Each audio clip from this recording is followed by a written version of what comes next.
ప్రపంచ వైద్య చరిత్రలోనే అద్భుతం. Neocare homeopathy. ఎలాంటి అనారోగ్య సమస్యలకైనా 100% ట్రీట్మెంట్ గ్యారంటీ. నమస్తే, నేను Keshav. Welcome to Suman TV. ఆంధ్రప్రదేశ్లో గత 5 ఏళ్లలో విద్యుత్ రంగం కుదేలైందని, 32,000 కోట్ల రూపాయల పైగా భారం వినియోగదారులపై గత ప్రభుత్వం మోపిందని, 49,000 కోట్ల రూపాయల వరకు విద్యుత్ రంగంలోనే అప్పులు చేసిందని ప్రస్తుత ప్రభుత్వం, అలానే ఆంధ్రప్రదేశ్ ముఖ్యమంత్రి చంద్రబాబు నాయుడు ఆరోపించారు. ఓవరాల్గా 5 ఏళ్లలో జరిగినటువంటి విద్యుత్ శాఖలో జరిగినటువంటి అన్ని అంశాలపైన శ్వేతపత్రాన్ని ఆయన విడుదల చేశారు. అసలు ఈ శ్వేతపత్రంలో ఏముంది? విద్యుత్ శాఖ కష్టాలకి, ముఖ్యంగా విద్యుత్ రంగంలో ట్రూఅప్ ఛార్జీల పేరుతో పదే పదే వినియోగదారులపైన భారం మోపడం వల్ల కలిగినటువంటి నష్టాలేంటి, వీటన్నిటినీ కూడా సోదాహరణంగా వివరించారు. ఈ వైట్ పేపర్లో ఏముందో ఆ ముఖ్యాంశాలను మనం ఒకసారి పరిశీలించేటువంటి ప్రయత్నం చేద్దాం. చంద్రబాబు నాయుడు గారు ఆంధ్రప్రదేశ్ ముఖ్యమంత్రిగా ఈరోజు శ్వేతపత్రాన్ని విడుదల చేశారు. దాని సారాంశం ఇది. ఈ శ్వేతపత్రంలో చాలా క్లియర్గా ఆయన పేర్కొన్నటువంటి అంశాలు గత 5 ఏళ్లలో, అంటే ఒక 6 అంశాలుగా విభజించారు. 1995, 2004లో పవర్ సెక్టర్ రిఫార్మ్స్ ఏ విధంగా వచ్చినాయి, 2014, 19 మధ్య రెండో దశ సంస్కరణలు ఏ విధంగా వచ్చినాయి, అలానే 2019, 2024 మధ్యలో టారిఫ్ బర్డెన్ ఏ విధంగా పెరిగింది, అంటే విద్యుత్ ఛార్జీల భారం ప్రజలపైన ఏ విధంగా పెరిగింది అనేది వివరించారు. అలానే 2019, 24లో ఆంధ్రప్రదేశ్ పవర్ యూటిలిటీస్ పైన విపరీతమైనటువంటి అప్పుల భారం పడింది అనేది చంద్రబాబు నాయుడు చేసినటువంటి ప్రధానమైనటువంటి విమర్శ. 2019, 24 మధ్యలో లాసెస్ కూడా ఇన్ఎఫిషియన్స్ గవర్నెన్స్ వలన, ప్రభుత్వ నిర్వాహకం వలన ఇదంతా కూడా జరిగింది అనేటువంటిది ఆయన చేసిన ప్రధానమైన ఆరోపణ. దీంతో రాబోయే రోజుల్లో ఎలాంటి సంస్కరణలు తేబోతున్నారు వాటిని కూడా వివరించే ప్రయత్నం చేశారు. ఇది పవర్ సెక్టార్ రిఫార్మ్స్కు సంబంధించి వివిధ దశలుగా జరిగినటువంటి మార్పులు, ఉమ్మడి రాష్ట్రంలో కానీ ప్రస్తుత రాష్ట్రంలో కానీ జరిగినటువంటి మార్పులు వివరించారు. అయితే మనం 2019, 2014, 2019 మధ్య వేరియేషన్స్ని ఒకసారి చూద్దాం. ఇది ఓవరాల్గా ఇచ్చినటువంటి డేటా. ఎందుకంటే 2014లో రాష్ట్ర విభజన జరిగింది కాబట్టి 2014, 19 తర్వాత 2018, 19 నాటికి జరిగినటువంటి ఇంప్రూవ్మెంట్స్ గురించి డేటా ఇచ్చారు. ఏపీ జెన్కో యూటిలిటీ కెపాసిటీని దాదాపు 3,099 మెగావాట్లు, అంటే 75% ఉత్పాదక సామర్థ్యాన్ని పెంచడం ద్వారా దాదాపు విద్యుత్ అవసరాలు తీర్చే విధంగా 7,213 మెగావాట్ల విద్యుత్ని అందుబాటులోకి తీసుకొచ్చినట్టుగా చంద్రబాబు నాయుడు వివరించారు. ఇక ట్రాన్స్మిషన్ కెపాసిటీ విషయంలో కూడా 57% పెరుగుదల నమోదైంది 2014 నుంచి 2019 మధ్య కాలంలో. ఇక ఆర్ఈ కెపాసిటీ, ఇన్స్టాల్డ్ ఆర్ఈ కెపాసిటీకి సంబంధించి 475% మెరుగుదల వచ్చింది.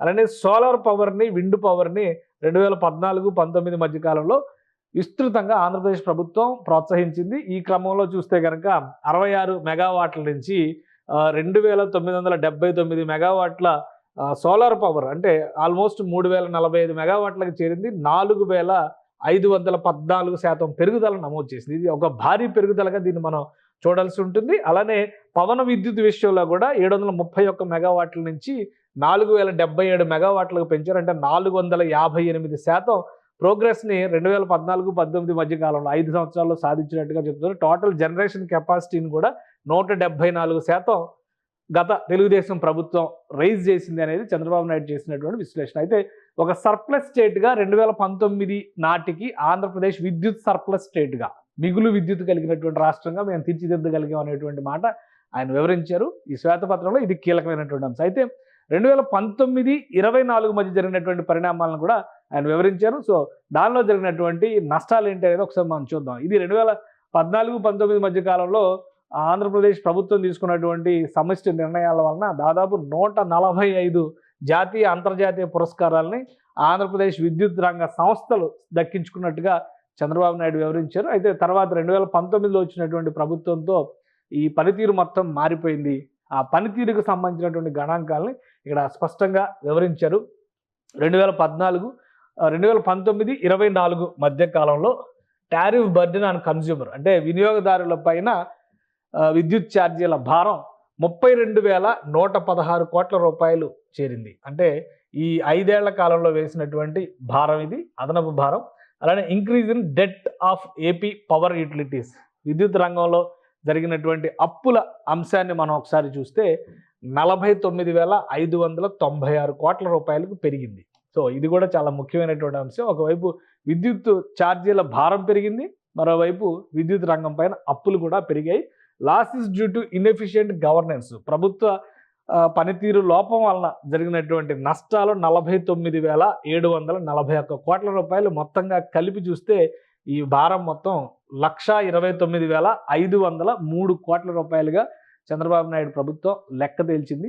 ఇప్పటికీ కూడా విద్యుత్ సరఫరాలో నాణ్యత లోపించింది. విద్యుత్ సరఫరాలో వస్తున్నటువంటి సమస్యల వలన వినియోగదారులు విపరీతమైనటువంటి ఇబ్బందులు ఎదుర్కొని, ముఖ్యంగా పారిశ్రామికవేత్తలు, వివిధ రకాల సంస్థలు కూడా విద్యుత్ వినిమయంలో వస్తున్నటువంటి సమస్యల వలన ఇబ్బంది పడుతున్నటువంటి పరిస్థితి ఆంధ్రప్రదేశ్లో ఉందన్నారు. అలానే గత 5 ఏళ్లలో జరిగినటువంటి పోలవరం పూర్తి కాకపోవడం, అనేక థర్మల్ పవర్ ప్లాంట్ల పనిని డిలే చేయడం, ముఖ్యంగా పవర్ అగ్రిమెంట్స్ని రివ్యూ చేయడం ద్వారా గత ప్రభుత్వం కోలుకోలేని భారాన్ని ఆంధ్రప్రదేశ్ ప్రభుత్వం పైన మోపింది అనేది ఆయన చేసినటువంటి విశ్లేషణ. ఇది ఓవరాల్గా టారిఫ్ బర్డెను వీటన్నిటితో పాటు ఏ కారణాల వల్ల అంటే ఇన్ఎఫిషియంట్ గవర్నెన్స్ అనేటువంటి ఒక పదాన్ని ఉపయోగించారు. ప్రభుత్వ చేతగానితనం వల్ల జరిగినటువంటి నష్టాల కింద కొంత ఫిగర్ని చూపించారు. 47,000 కోట్ల రూపాయలు దానిలో చూపించారు. కాబట్టి ఆ ప్రభుత్వ చేతగానితనం అనేది ఏంటంటే delay in commissioning of thermal power plants, ముఖ్యంగా VTPS కృష్ణపట్నం థర్మల్ పవర్ ప్లాంట్లని ఓపెన్ చేయలేకపోవడం, delay in commissioning of Polavaram hydro electric ప్రాజెక్ట్ని సకాలంలో పూర్తి చేయలేకపోవడం వలన, దానివల్ల ఒక్కొక్క దాని మీద 12,000 కోట్లు, 4,000 కోట్లు ఇవన్నీ కూడా నష్టాలు.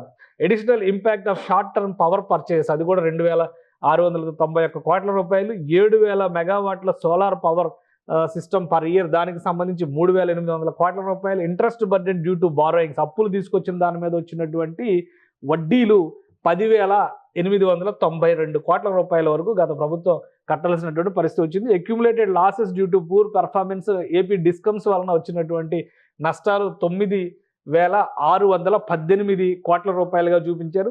ఇక backing down cost of all generators, దానికి సంబంధించి కూడా 3,000 కోట్లు. అంటే మొత్తం ఈ 47,000 కోట్ల రూపాయలు ఈ ఇన్ఎఫిషియంట్ మేనేజ్మెంట్ వల్లనే జరిగింది అని ఓవరాల్గా 1,29,543 కోట్ల రూపాయలకు సంబంధించినటువంటి నష్టాలు ఆంధ్రప్రదేశ్లోని విద్యుత్ రంగ సంస్థలు ప్రస్తుతం ఎదుర్కొంటున్నాయి అనేది ఈ శ్వేతపత్రం ద్వారా వివరించేటువంటి ప్రయత్నం చేశారు. అలానే అనేక విషయాలు అంటే ఇన్వెస్టర్స్కి సంబంధించి పవర్ సెక్టర్ అగ్రిమెంట్స్ని గత ప్రభుత్వం నేరుగా కోర్టులు చెప్పినప్పటికీ కూడా వినకుండా వాటిని రివ్యూ చేసినటువంటి పరిస్థితి ఉంది. దానివల్ల వచ్చినటువంటి నష్టాలు, అలానే ఇన్వెస్టర్స్లో వచ్చినటువంటి భరోసా కోల్పోవడం అనేది కూడా ఆంధ్రప్రదేశ్కి శాపంగా మారిందని వివరించారు. సో ఇవన్నీ కూడా టెక్నికల్ అంశాలు.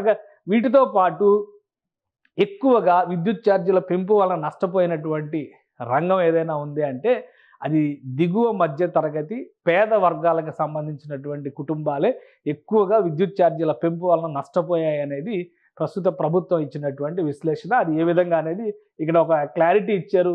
టారిఫ్ ఇంక్రీజ్ వల్ల కావచ్చు, సర్ఛార్జీల వల్ల కావచ్చు, ట్రూ అప్ ఛార్జెస్ వల్ల కావచ్చు, అలానే ఎలక్ట్రిసిటీ డ్యూటీ వల్ల కావచ్చు, మొత్తం కలిపి 32,166 కోట్ల రూపాయలు ఇందులో బర్డెన్ పడినటువంటి పరిస్థితి ఉంది. అందులో మంత్లీ బిల్ కన్జంప్షన్కి సంబంధించి యావరేజ్ ఇది చూస్తే కనుక pure consumers impacted with higher tariff increase of 78 to 98% compare to 29% of middle class consumers. అంటే మిడిల్ క్లాస్ కన్జ్యూమర్స్ కంటే కూడా ఈ మిగతా వర్గాలకు సంబంధించి 50 యూనిట్లు, 100 యూనిట్లు, 200 యూనిట్లు వాడేటువంటి ఈ కుటుంబ వర్గాలపైన ఎక్కువ భారం పడింది ఈ ఛార్జీల పెంపు వలన అనేది చేసినటువంటి విశ్లేషణ. Average tariff for domestic customers increased from 3.87 per unit to 5.63. అంటే గతంలో 3 రూపాయల 87 పైసలకు వచ్చినటువంటి ఒక యూనిట్ కాస్టు 5 రూపాయల 63 పైసలకి పెరిగిందంటే 45%, దాదాపు 50% వరకు పెరిగినటువంటి పరిస్థితి ఉంది. ఇదంతా కూడా గత ప్రభుత్వ నిర్వాహకం వల్ల జరిగినటువంటి నష్టం అనేది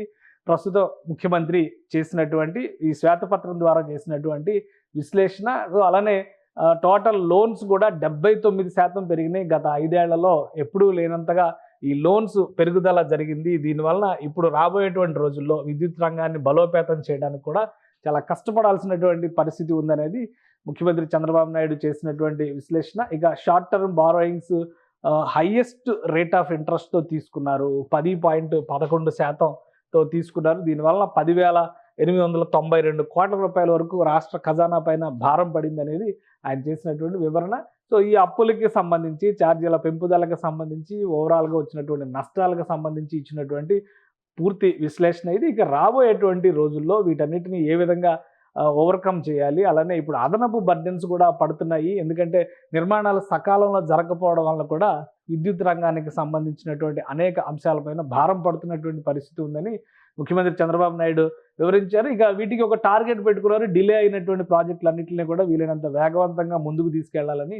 ఆ ప్రయత్నాల్లో భాగంగానే ముఖ్యంగా పోలవరం లాంటి నిర్మాణాలు పూర్తయితే కనుక ఎక్కువ శాతం విద్యుత్ వినియోగం, ఇప్పుడు తలసరి విద్యుత్ వినియోగం విషయంలో ప్రోగ్రెసివ్ స్టేట్గా ఉండాలంటే కనుక తలసరి విద్యుత్ వినియోగాన్ని పెంచుకోవాల్సినటువంటి అవసరం ఉంది. కాబట్టి సర్ప్లస్ కండిషన్లోకి మళ్ళీ తీసుకొచ్చేందుకు కావాల్సినటువంటి ప్రయత్నాలు, ఈ లాసెస్ని ఏ విధంగా కంట్రోల్ చేసుకుంటారనేటువంటి విషయాలపైన కూడా కొంత వర్క్ చేసినట్టుగా చెప్పారు. అలానే ఈ శ్వేతపత్రంలో విద్యుత్ సంస్థలకు సంబంధించినటువంటి రేటింగ్స్ కూడా ఘోరంగా దెబ్బతిన్నాయనేటువంటి వివరణ ఇచ్చారు. గత 5 సంవత్సరాల్లో పడిపోయినటువంటి రేటింగ్స్ ఏ గ్రేడ్ నుంచి బి మైనస్ గ్రేడ్లకు పడిపోయినటువంటి అంశాలను ఇందులో వివరించారు. సో ఓవరాల్గా 2019, 2024 మధ్య కాలంలో భారీ నష్టాలని ఆంధ్రప్రదేశ్కు సంబంధించినటువంటి విద్యుత్ సంస్థలు చవి చూశాయి. కాబట్టి ఇన్వెస్టర్స్లో కాన్ఫిడెన్స్ తీసుకురావడం, అలానే no power cuts, provided quality and reliable supply at affordable rates అనేటువంటి మోటోతో ఆంధ్రప్రదేశ్ ప్రభుత్వం కృషి చేస్తుంది అనేటువంటి వివరణ చంద్రబాబు నాయుడు ఇచ్చారు. దీంతోపాటు స్మార్ట్ మీటర్ల వినియోగానికి సంబంధించి కూడా త్వరలో ఒక నిర్ణయం తీసుకుంటాం అనేటువంటి మాట చెప్పారు. అయితే ఏవైతే ఎష్యూరెన్సెస్ రైతులకు సంబంధించి ఉచిత విద్యుత్ వినియోగం దగ్గర నుంచి మిగతా అంశాల్లో ఏవైతే ఇప్పుడు ప్రభుత్వం ఇచ్చినటువంటి హామీలు ఉన్నాయో, విద్యుత్ ఛార్జీల పెరుగుదల లేకుండా విద్యుత్ రంగంలో ఒక డిసిప్లిన్ తీసుకురావడం కోసం శాయశక్తిలో ప్రయత్నిస్తామనేటువంటి మాట ఆయన చెప్పారు. అలానే నాణ్యమైన విద్యుత్ సరఫరాకి సంబంధించి కూడా అధికార యంత్రాంగాన్ని ఇప్పటికే అలర్ట్ చేసినట్టుగా ముఖ్యమంత్రి వివరించారు. కాబట్టి ఈ శ్వేతపత్రం తర్వాత రాబోయేటువంటి 6 నెలల్లో ఖచ్చితంగా విద్యుత్ రంగంలో తమదైన శైలిలో 3వ దశ సంస్కరణలు ముందుకు కొనసాగుతాయనేటువంటి మాట ఆంధ్రప్రదేశ్ సీఎం చంద్రబాబు నాయుడు వివరించారు. సుమన్ టీవీలో మీ పర్సనల్ అండ్ బిజినెస్ ప్రమోషన్స్ కోసం కింది నెంబర్కి కాంటాక్ట్ చేయండి.